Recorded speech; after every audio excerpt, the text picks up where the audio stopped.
honest and candid with all of you out there.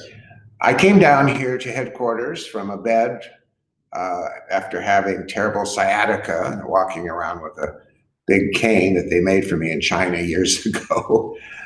And I woke up this morning, I thought, I just don't feel like getting up, because any of you sciatica or knew somebody that had it, you know what I'm talking about. It's almost unbearable at some points. But Denise is a pioneer, and she's intrepid, and her heart is huge, and her followers deserve the very best that we can do, no matter how good or bad we feel. So here I am. So if I stumble over a few words or look like I'm ready to nod out, that's the reason why. The query that was posed to me by NASNPRO for today's discussion was, how do you keep your client's skin clear? Well, I assume that that was meant for people that have acne or other skin disorders or some sort of dermatitis. Well, it's a very obvious answer in the short term. You keep your skin clear by doing treatments that actually work and make sure that they follow the right directions on home use. Now, I don't think of home use as retail. I never have. I've always thought of it as a prescriptive. In fact, I coined that term, and I noticed with a little bit of chagrin over the years that some companies have actually used it. And in fact, there was a company, I think, that called themselves prescriptives. I don't know. But it was a term I used frequently on my trips around the world, not thinking that somebody might pick it up and it would become something else. But it is, in a way, prescriptives because, number one, to keep your client's skin clear, assuming you got it to that point, is control. It's all about control. And that control is from you, the practitioner, to your client, patient, whoever you're working on. Some of you are doctors or are paramedics, and you have patients, others are clients. Doesn't matter. You still have to control them from the outset when they come into your clinic for the first time. And I kind of always thought about this as tough love. And I've taught it many, many times over the last 50 years. And it very seldom, in other words, if somebody new coming to you, they're bristling with acne vulgaris, and they're laying down on your treatment trolley, and you're approaching them with your clip chart and your clipboard and their chart on it, and they filled out all the prerequisite information, including their medical drug history. Then you diagnose them verbally as if you were talking to yourself. And you use all of the most intrepid terminology you can think of, all those great big $25 words that you learn in school that are kind of boring. Those are your best tools at this point, because these are words that they haven't heard, unless their husband is a dermatologist or whatever, but they usually haven't heard these words in describing the landscape of the skin. So when you're looking at them and you're talking about their outbreaks and everything else, you do it medically. Now, you're not assuming the role of a doctor. You're not trying to be a doctor. What you're trying to do is to be a professional. You have to intimidate them. Otherwise, they won't take you that seriously. And by the way, you yourself have to keep your own skin as clear as possible at the outset. People, I'm 77 years old, and people say, oh, what does it take to look like you at 77? Well, I'll tell you, it takes a hell of a lot. And a lot of time, and sometimes I don't even want to bother. I just don't know. In fact, retirement to me means when I can stop doing everything, because I know well that I can't get up in front of a big audience here or talk about age management, and I've got deep retides in my face and everything else. I wouldn't have any credibility. That is the first part of keeping your client's skin clear. It's control. Now, assuming that your treatments are effective and you're addressing every aspect of acne, hormonal situation. A teenage, you all know, comes from that change from boy or young girl to woman and man. And at that point, crazy, especially in young boys, their testosterone levels are going out of whack. All the signals from the hypothalamus gland, think of it as kind of a radio antenna on the top of your head or their head, and they get a signal of stress. It could be peer group stress from school, from a bully. It could be any kind of stress, even subliminal stress you don't know you have until you identify it and acknowledge it. Anyway, this signal is passed down to the pituitary gland, who immediately picks up the message and picks up its phone and calls the adrenal glands. And those are the glands that become all excited, like they're supposed to do. That's their function. And they send a message to the testosterone, who immediately becomes extremely powerful and tells the sebaceous gland to pump more oil at this point. Now, at that stage of the game, pumping more oil might just mean a little excessively oily skin. A lot of times the skin has built up what we call the redundant cuticle, or the excessive horny layer, or excessive corneum, more corneum than we actually need, because we do need a corneum, okay? Sometimes it's too excessive. It's like shingles on a roof piled up. And this new excess oil comes up behind them, and it can't flow evenly on the face in a nice acid mantle like it did when they were younger. And it becomes encapsulated dermis, or in that hair follicle, gets bigger and bigger. And then attending cells that are part of the reparative process notice this is not supposed to be here. This isn't right. We've got to isolate this. So they start encapsulating this oil pouch. And then all of a sudden you have it comes up. And the client looks in the mirror and says, oh no, I can't have this. I've got a date Friday night. So they go squeeze, and boom, at that point, P. acnes bacteria marches into the picture. And you have inflammation that starts to spread, and so on and so forth. That's just kind of an overview of acne. But at that point, the stress level exacerbates, because they're looking in a mirror now and they're seeing a visage, a face that's no longer nice and clear. They feel dirty, they feel ugly. I know, I was one of those kids. I think that's probably what started me in this industry a long time ago. At least that's what the press always says. And it was true. I had a terrible case of acne vulgaris after being called a pretty boy all my youth. Oh, he's such a pretty boy. You know, I thought I was a pretty boy. All of a sudden, one day I woke up and I was not a pretty boy. I was a pizza face. And so I know all of that horrible stress that attends those kind of feelings. And so it just exacerbates the whole thing. Keep that in mind for the clear day that we're going to talk about. So once you start working with this idea of the hormonal flux and all of the other things, and not just worried about squeezing out blackheads or doing extractions, but getting them into a point of homeostasis on the stress level, things will start to clear up. And of course, you're going to have bacteriological aspects you'll get rid of. And of course, you're going to be able to keep the skin functions going normally. That's the whole thing about homeostasis. It means everything is level and perfect. But it's a journey, particularly with young people. It doesn't happen overnight. And oftentimes when they do see good results,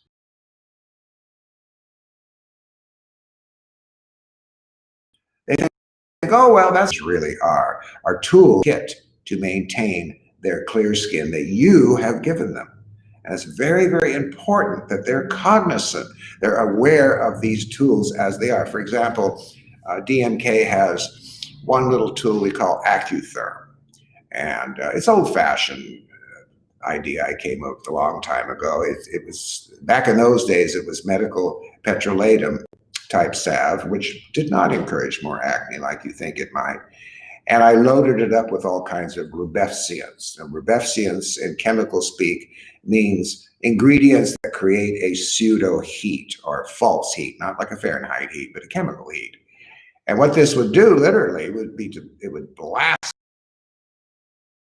that built little cyst or pimple or comedone or whatever, blast it and flush it out. And usually within 24 hours, the zit was gone. Now, the kids love this. But you had to caution them in using this tool, because it is powerful, and it was powerful. Because what happens when you excite any little area of the skin beyond its normal temperature, its normal everything, and then go out in the sun? Hyperpigmentation. So I had to force these kids to the fact that this works one time per zit, once a day. Don't go dotting it all over at school in the bathroom and all of that just because it works, because you're going to end up with hyperpigmentation. That's what the melanocytes do when there's any kind of little excess trauma on the skin, is they rush up there and turn dark. Okay, so you say this tool is powerful, but you have to use it the first sign of any of these breakouts, and usually it'll take care of it. Not to be spread all over the face. We've had people that tried that and walk down the street flaming. So the prescriptives are things that are versions of your treatment, but exclusive to that particular client or their particular need. One of the things I don't like about some of these commercial acne things, I'm not going to mention any names, but you see these kiosks at the airport, you see here and there, and it's all based on benzoyl peroxide. Now, there's nothing wrong with benzoyl peroxide per se. It's quite a simple concept. Peroxide oxygenates the atmosphere so no germ can stay alive, okay? But if you just put peroxide on the face, it would evaporate.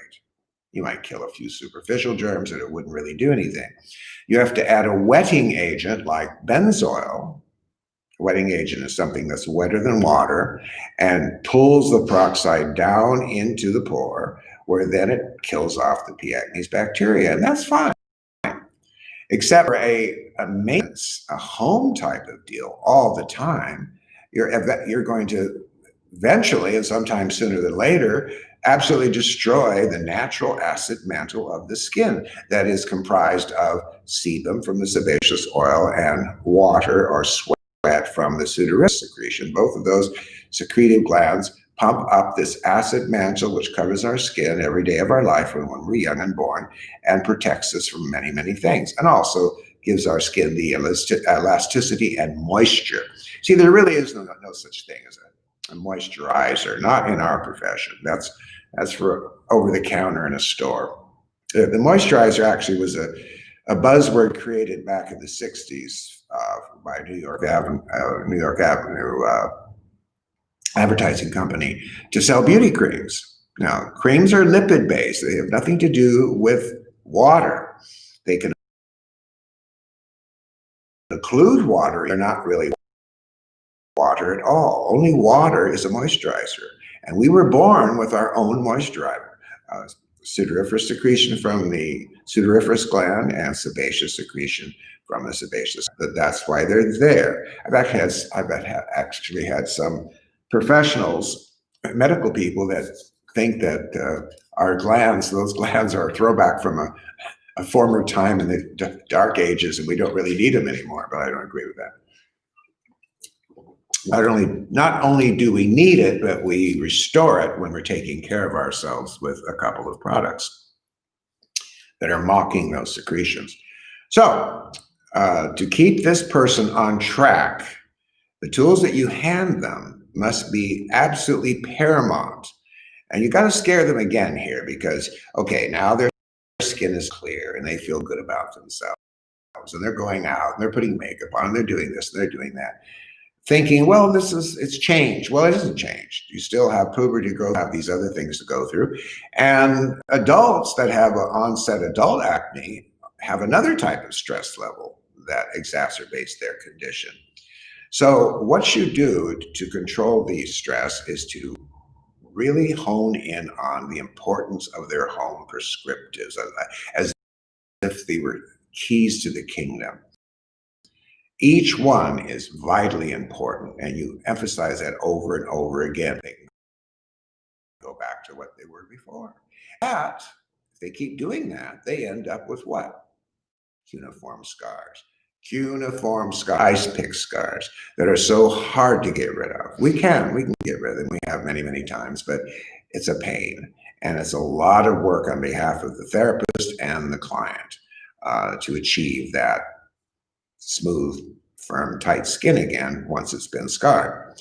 So to avoid that in the future, although I love doing those cases, but it's a lot of money. They have to pay a lot of money for that. To avoid that, you are very firm with their home prescripting as being absolutely necessary for the treatment itself, absolutely paramount for the treatment itself. Otherwise, you're not going to be able to do anything. And you're not going to control your client. Now, controlling clients, I know that sounds kind of egocentric. I will control you. But you're really doing them a favor. And that's why they learn to trust you. Because if you give them not suggestions, but you give them definite things, you're going to do this, or I can't help you. I'm not going to take your money and waste my time. You're going to do these things. And if they're not committed to that, you don't want them anyway. They're going to be a pain in the butt client, the client from hell. And you don't want clients from hell. I've had a few of those over the years. And some of them, actually, I brought them around in the end, but most of them are not worth the time it takes to fight over anything. But you're just very firm with this is what, like the doctor. Like people go to the doctor, they have an ongoing disorder, a chronic disorder, or a repetitive disorder, and the doctor puts them on this, that, and the other. They do it. They don't say, well, I think I'll try this little homeopathic thing at home first before I do that, doc. No, they go right to the pharmacy. They stay on it. They see something positive happening. They stay on it longer because the doctor said so. So what does that tell us? Well, we're the doctor. Now, you may not be MDs, but essentially you are the doctor of the skin because you're doing a lot more work than many dermatologists. I hate to say that. And I know a lot of them. I have a lot of friends around the world. In fact, DMK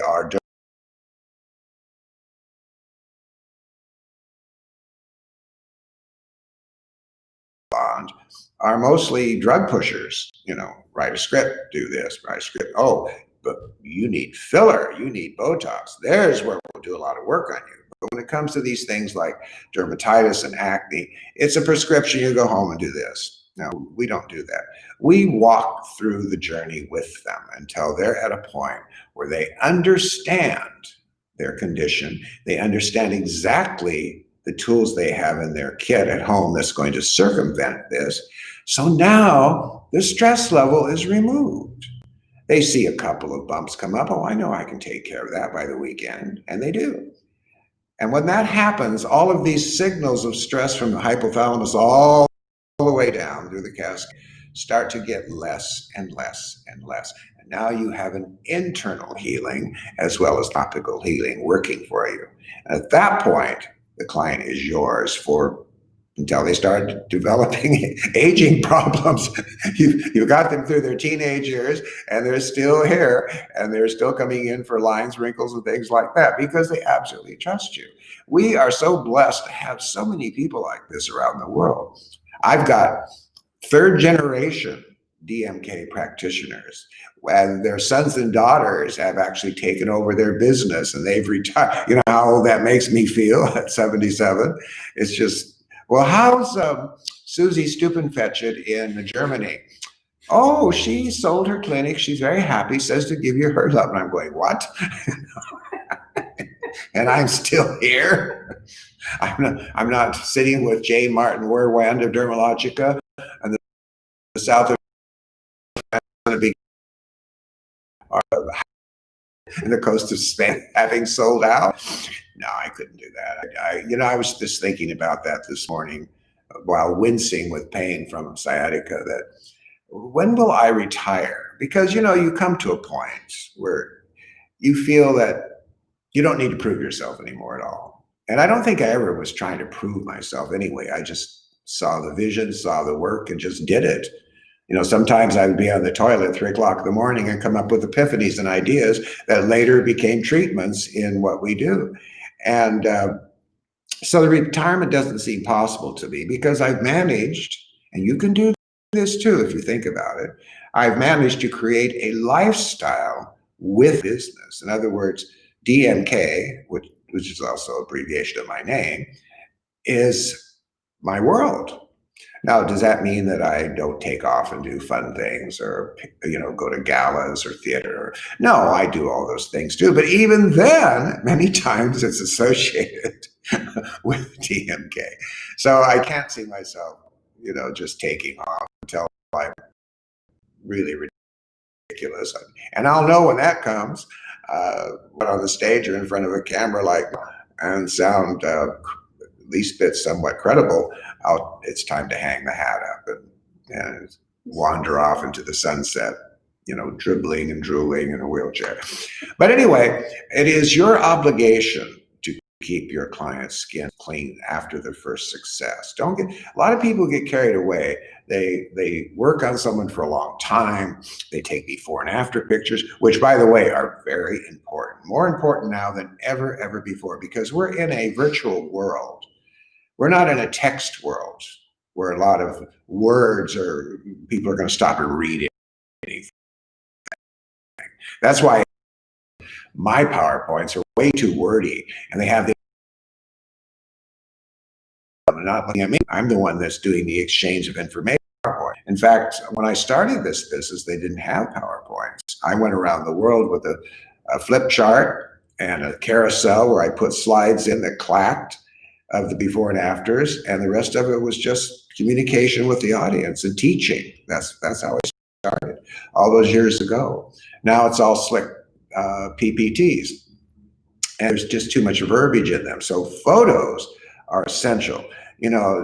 Someone said many centuries ago, a picture is worth 1,000 words. It's true.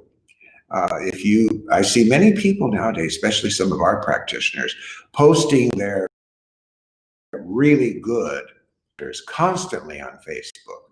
Some of them look terrible, and then the after looks fantastic. And then they want to be contacted. They'll give you all the information about what they did and so on and so forth. You can't put all that, up on Facebook. But it's very important to keep a file. Another reason in the keeping your client's skin clear campaign to keep a file is simply people tend, particularly in the aging management sector, they tend to, after maybe 10 treatments, they look great. They look 20 years younger than they originally started out. Their ego makes them feel that they look that way naturally. Okay? And so they put you on their last list of priorities. And I'll get into the COVID thing in a second on that note. They put the last, of things they have to do, and they start to not come in as much anymore, or even at all. Oh, they might pick up the phone and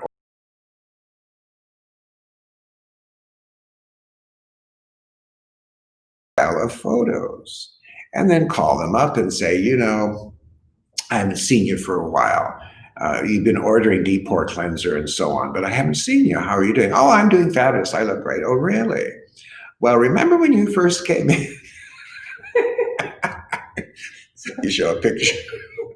When you look like the other side of the moon. Oh, I forgot about that. Well, that can come back. That can happen again. You're not magic. Okay. So I think you better come in and do some freshen ups, some pickups, because they really will need that. Yes, the home prescriptives are vital, but they aren't the main energy. The main energy comes from your professional treatment. That's why we have so many different things that they would do at home that we don't do professionally, and we have a lot of things professionally that we would never give them at home. They could do damage to themselves, because some of our formulas are highly active and very precise and have particular ways of application.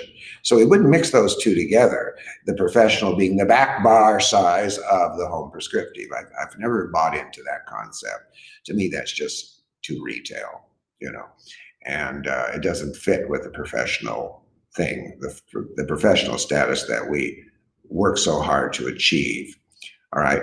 The COVID thing really kept us going in a way. And I know that sounds weird because a lot of companies folded and are cut off people, fired a lot of people, panic stricken. I remember when the COVID first hit here, I was coming in from Australia. I could just feel it chomping at the back of the plane. And we have a big operation, and I'm responsible for a lot of people and their families and their kids' school and their food they put on their table and their bills and everything else. I take a fiduciary obligation personally to me that I'm responsible for these people. And just to save ourselves, there was no way that I could say, well, let's just cut back on costs and hope we can keep going. So first of all, I just use a few friends in politics to maintain to being essential. And I created a product that was COVID, designed. It was called Ultrasan. It was this all-surface sprayer. You spray the cat, spray you, spray anything, and it would kill COVID in a couple of seconds. But the main thing that made it different than Purell, whatever those skin drying, horrible skin sanitizers out there are, it didn't dry the hell out of the skin because it had a little compound that I invented a long time ago. I call Botanichem, a very strong botanics that kill off all other bacteria and pathogens too, including E. coli. That came as kind of a surprise when we had it tested in the independent lab. So combining that compound with 80% alcohol, we came up with Ultrasan. Okay, that gave us essential status. We're doing something for the people of America that we need to be kept open and kept financially supported, et cetera, et cetera, et cetera. So that happened right away because you got to jump on these things right away. You can't wait around and see what other people are going to do or anything like that. And then the second thing was, now, what about all these therapists out here that they're locked down? They can't go anywhere. They can't do anything. What are they going to do? They won't have treatment fees coming in anymore. All right. So I did a couple of videos, and then my overseas people in other countries, our other distributors, they started following suit, where I told them to get on whatever media they had, whether it was a laptop like I'm talking to you now, or a portal, which I love my portal, by the way, or Zooms or whatever, and talk to your clients at home while wearing your uniform on camera, while sitting there professionally as if they were sitting across from you in their own clinic or laying on the treatment trolley. And even with a cell phone, and put it up and diagnose their skin very closely, look here, look there, notice every little thing, and then describe to them what you're seeing, okay? And then make the home prescriptive recommendations. Now, we do have a couple of products that are modified versions of the professional enzyme treatments. We do. And those became predominant products because that would be their home treatment that they would have to apply themselves. Now, some people aren't very good at applying certain things to themselves. What we do then? You keep them on the horn. You say, okay, we're sending out your home prescriptives right now, today. Let me know when you get them. Let's make another appointment. And always emphasize the appointment. Always act like you're actually in the clinic with them. This is what made this thing work and became serious. Nobody sat there in their sweatshirt and, hi, honey, listen, I can sell you some CBE and that. Are you out of so-and-so? And I'll send it. No, make it professional. And so we told them how to do the home enzyme treatment. We went step by step with them. And people love this attention. A lot of people were going stir crazy and scared and nervous because they didn't know what was going to happen. They weren't getting their hair done. They weren't getting their nails done. It was a mess. But at least this could be done. And you know what happened? A lot of our therapists who weren't that great in so-called retail, they're very good in the privacy of their own cabin doing treatments and things like that. But they just have this persona that they're afraid to sell anything. And there are some people like that. They don't want to hear the word no. They don't want to hear rejection. Well, now after this treatment, we have a wonderful line. Nope, I already have Estee Lauder. I'm not going to do that. No, I don't want any more product. They're scared of that. Not realizing that all you have to do is say, I'm going to put you on. Diagnose, detail out all the problems using professional terminology to scare them. You don't say crow's feet, you say redundant cuticle in the preauricular area. That sounds horrible. They don't know that. Oh my God, I'm in so much more trouble than I thought I was.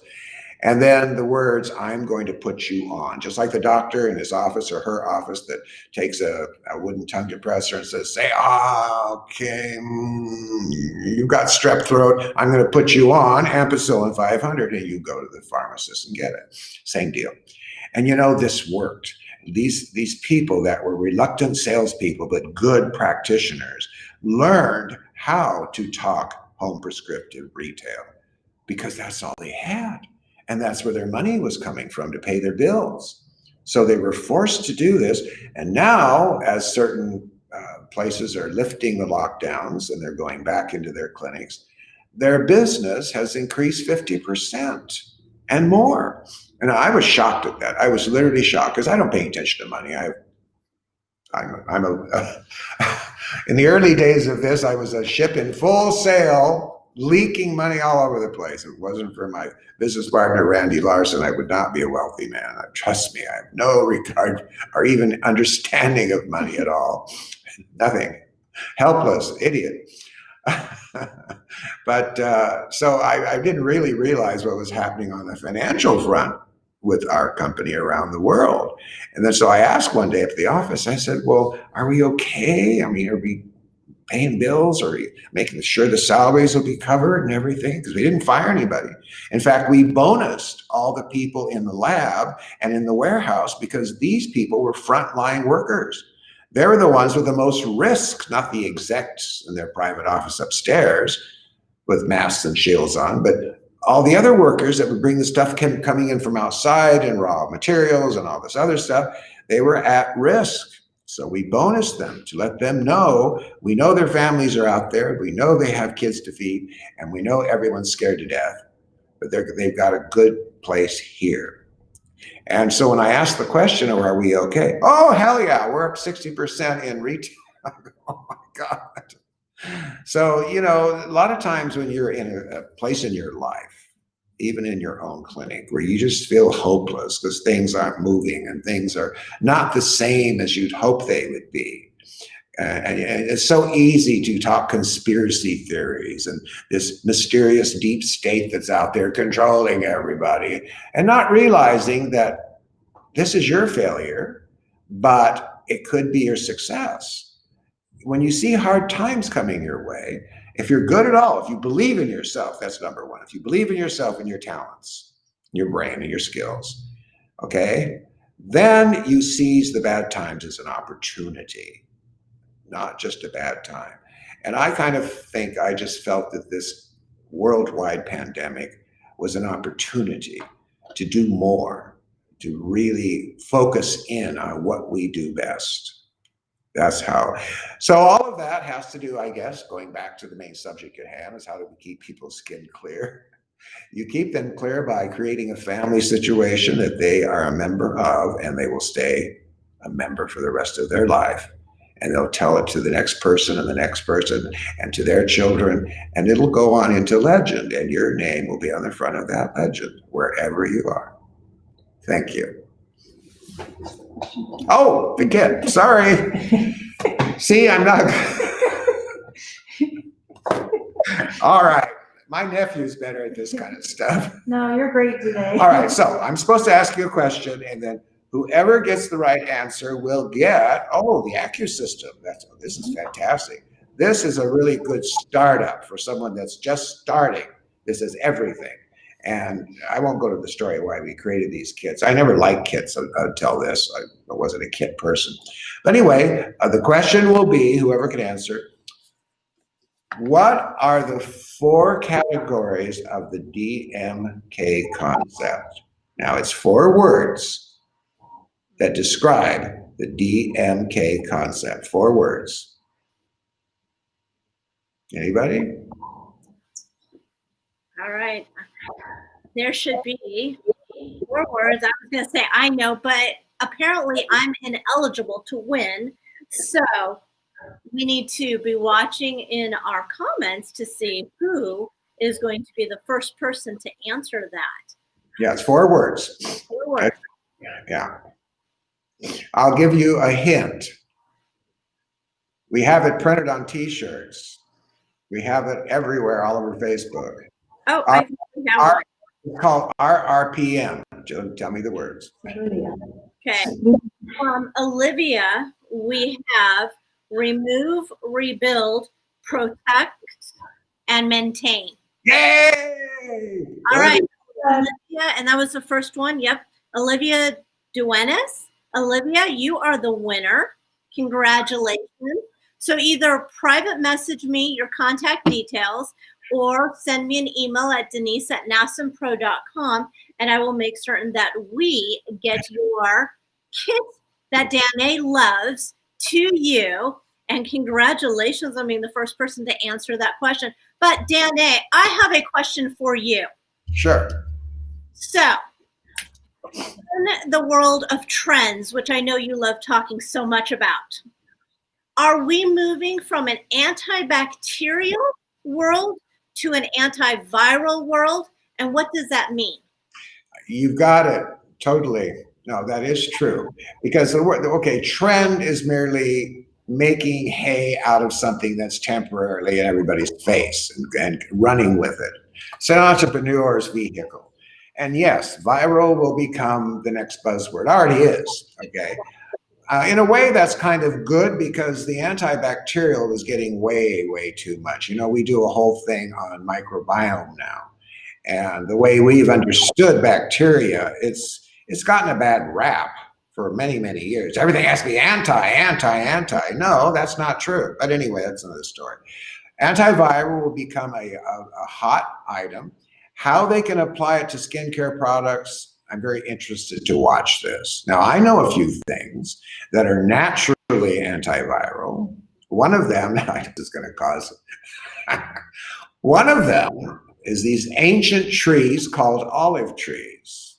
Now, I used to give olive leaf extract out to all of my patients back in the 80s during the HIV when it first started. And that was before they had drugs. And a lot of times it did keep people's cell membrane strong. I mean, the virus was still there, but it wasn't as invasive. It kept them in status quo. So that's one ingredient. There's several antiviral ingredients that can be worked in combination that will protect the skin and body from overly aggressive viral attack. But just be real careful. You'll see a lot of products starting to say that, a lot. You know, they started with the microbiome too, you know, microbiome friendly. That doesn't mean anything. You either have a microbiome on your skin or you don't. It's not friendly, but it will be the next buzzword. And so it should be, because we're in the age of viruses. You know, there's millions and millions of viruses that are being bioengineered for good reasons and for nefarious reasons, okay? And I have a whole theory on this one here, by the way. But yeah, it will become the next buzzword. And that won't be a bad thing. We should be more conscious of viruses. You heard it here, NASNPRO members. The next thing you should be looking for and asking questions about is antiviral products, or how to incorporate antiviral into your treatment rooms. Thank you, DANNÉ, so much. You know that I absolutely adore you and love you, not just for your knowledge and education, but the fact that you have an amazing heart and so much compassion. We appreciate your sponsorship. We appreciate your partnership. And most of all, I appreciate your friendship. And so do I, honey. So do I. Thank you. All right. NASNPRO members, I hope your mind has been blown today. So much great information, so many great tips. And you should have, I mean, I know I have just a whole notebook of different comments and tips and things that I've been just writing down myself. But we are going to wrap this up at 4:15. Come back, because I have your names in the pink swag bag giveaway, end of the day basket, with all of these amazing products from DMK, Alike, Elixir of Life, Sunshine Botanicals, and more what we've added to it. So again, we've taken everyone's names that registered and come back at 4:15 so that we can pick one lucky winner. See you at 4:15.